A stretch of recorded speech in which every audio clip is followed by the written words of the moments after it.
Alors pour commencer, faisons un peu de sociologie électorale. En 2002, pour remporter les législatives, Erdogan s'est appuyé sur ce qu'on appelle les tigres anatoliens, petits entrepreneurs dynamiques des villes du centre du pays, des villes moyennes de ce qu'on appelle la Turquie noire, comme Kayseri, Konya, Gaziantep ou Erzurum, islamiques et conservatrices, opposées à la Turquie blanche, occidentalisée mais perçue comme corrompue. Ces villes profitent depuis 1996 de l'union douanière avec l'Europe. En 10 ans, avec Erdogan, la Turquie va ainsi tripler son PNB par tête, multiplier universités, hôpitaux et routes, et s'urbaniser. La vitrine de cette réussite, c'est bien sûr Istanbul, 17 millions d'habitants. Quand il était maire, Erdogan y a fait construire un troisième pont sur le Bosphore, une mosquée géante, un nouvel aéroport. Son parti, l'AKP, gagne toujours plus de voix, y compris dans les zones kurdes, 18% de la population turque. Sauf que Erdogan n'a pas seulement une ambition pour la Turquie, mais aussi une vision du monde, et c'est ce qu'on va voir maintenant. Premier outil de cette ambition, le réseau diplomatique turc, devenu sous Erdogan le 5e mondial, avec 239 ambassades et consulats.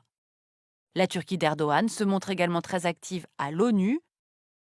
Elle s'investit aussi au G20, à l'Organisation de la coopération islamique et à l'OTAN, dont la Turquie est membre depuis 1952 et où elle surjoue le rôle d'armée musulmane.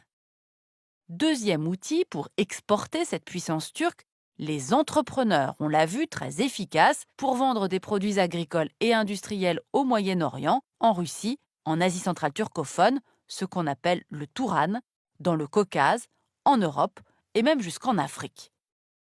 Là-bas, la Turquie s'implante notamment dans des pays musulmans boudés par l'Occident, comme la Somalie ou le Soudan, obtenant un bail de 99 ans sur le port soudanais de Souakin, en mer Rouge.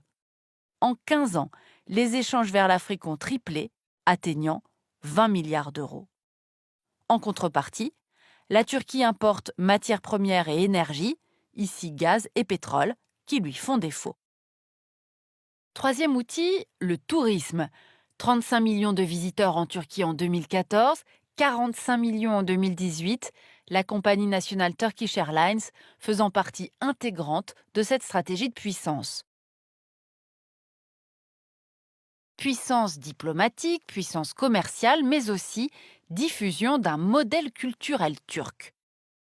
L'AKP islamiste mise sur l'idéologie religieuse, formant des imams, finançant de nombreuses mosquées dans les Balkans, ici à Tirana, en Afrique, à Djibouti, et même en Asie, où la Turquie défend les Rohingyas birmans. Sans oublier le succès de ces séries télévisées, le pays est devenu le deuxième exportateur de séries dans le monde, derrière les États-Unis.